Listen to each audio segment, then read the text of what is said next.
쟁제운과 재극이인이 병자월에 발복이 시작되니 재물은 상승하기 시작합니다.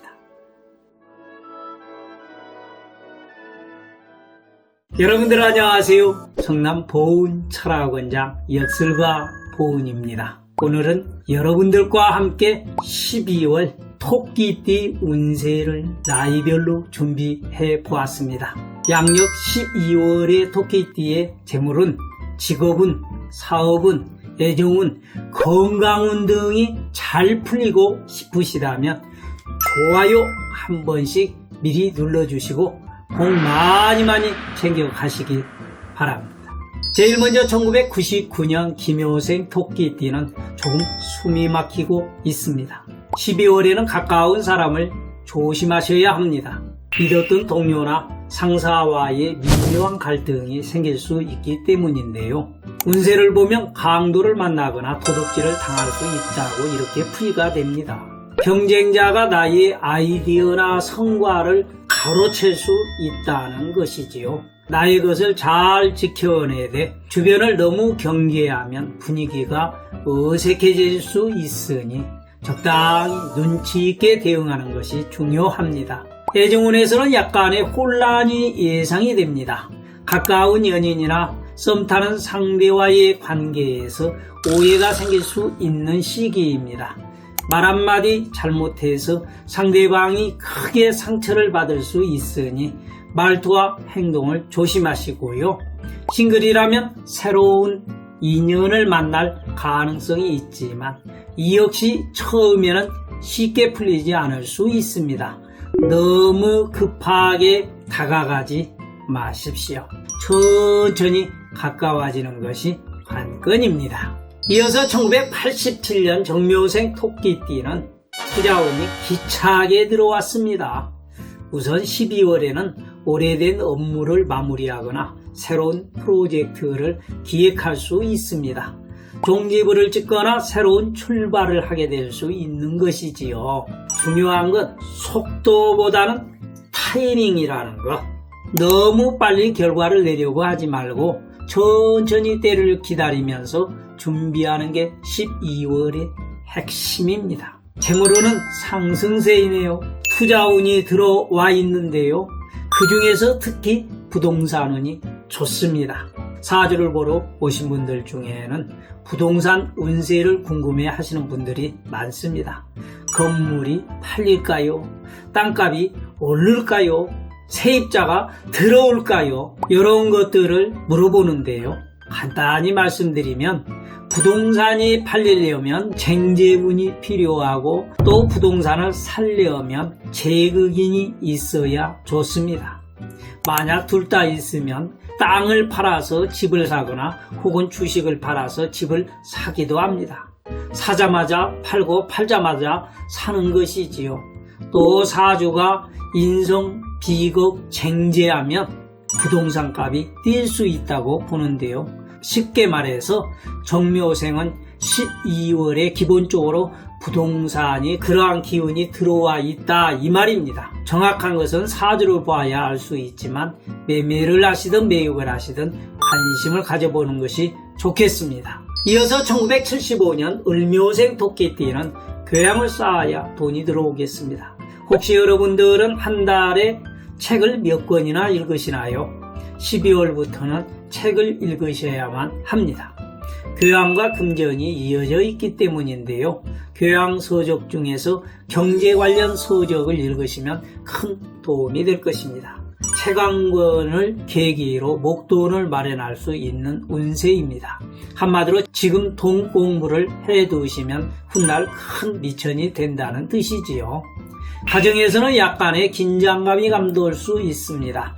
가족 간의 대화에서 자칫 큰 오해가 생길 수 있으니 서로의 말을 깊이 듣는 것이 중요합니다. 배우자 혹은 자녀와 싸우실 때는 감정이 격해지기 전에 한 발 물러서는 지혜가 필요합니다. 12월은 배려와 이해가 핵심입니다. 을묘생을의 행운의 장소와 날짜를 좀 말씀드린다면 행운의 장소는 당연히 서점이고요. 행운의 날짜는 12월 5일에서 10일 사이, 그리고 18일에서 20일 사이의 일진들이 아주 좋습니다. 중요한 결정을 내리기에 가장 좋은 날이기 때문에 꼭 기억하시고 잘 활용해 보시길 바랍니다. 이어서 1963년 개묘생 토끼띠는 딴 생각 말고 곳간에 넣어 두십시오. 우선 재물운은 긍정적인 편입니다. 평소 알뜰하게 관리하셨던 분이라면 그 결실을 느낄 수 있을 것 같네요. 목돈의 기운이 있습니다. 적금을 타거나 주식을 팔아서 현금으로 보유할 가능성이 있습니다. 하지만 투자운은 크게 따라주지는 않습니다. 주변에서 괜찮은 제안이 들어오더라도 큰 금액을 움직이기보다는 적은 금액으로 안정적으로 관리하는 것이 더 유리한 달이다라고 말씀드릴 수 있겠습니다. 가정에서는 약간의 변화와 조정이 필요한 시기입니다. 일단 배우자와 이 의견 충돌이 있을 수 있습니다. 썩 작은 문제는 아니고 직장 문제나 거주지와 관련해서 내가 맞네, 네가 맞네 다툴 수 있습니다. 특히 거주지의 변화는요, 월지가 상충하면 현재 살고 있는 곳이 싫어서 떠나려 하는 것이고, 월지가 삼합으로 합이 들면 다른 곳이 좋아서 이동하고 싶은 것입니다. 이것과 관련해서 의견이 일치되지 않을 수 있으니 대화를 많이 해보셔야 하겠습니다. 이어서 1951년 신묘생 토끼띠는 손주를 멀리해야 가정에 평화가 찾아옵니다. 12월에는 손주를 두고 자식들 뇌와 얼굴을 붉힐 수가 있습니다. 손주에게 맛있는 것을 주고 싶어서 이것저것 사주다가 자식에게 잔소리를 들으실 수도 있을 텐데요. 너무 간섭하지 않는 것이 중요합니다. 내가 양보하면 모두가 행복해질 수 있다는 사실을 기억하십시오. 건강운을 말씀드리면 신묘생은 12월에 수의 기운을 잘 다스려야 합니다. 겨울철은 특히 냉기가 몸에 쉽게 스며들어 건강을 해칠 수 있으니 체온을 잘 유지하는 것이 필수입니다. 따뜻한 차를 자주 마시고 몸이 굳기 전에 가벼운 스트레칭을 해주는 것이 좋습니다. 이어서 1939년 김효생 토끼띠는 돈이 있어도 없는 척 하십시오.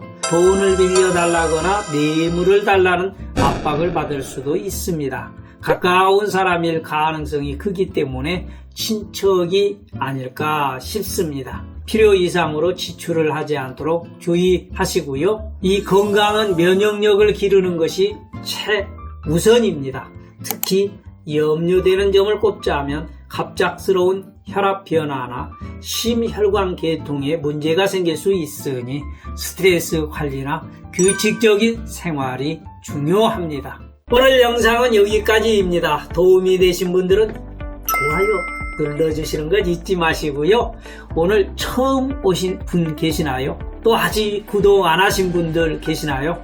이 구독을 통해서 사주는 물론 관상, 손금, 풍수, 성명학과 같은 유익한 새로운 콘텐츠를 꾸준히 만나보실 수 있을 겁니다. 또 아래 댓글창에 12월에 이루고픈 소원이나 소중한 의견을 남겨주시면 시간이 허락되는 대로 꼭 답글 남겨드리도록 하겠습니다. 끝까지 시청해주신 사랑하는 구독자 여러분들 항상 건강하시고 복 많이 받으시길 바랍니다. 감사합니다.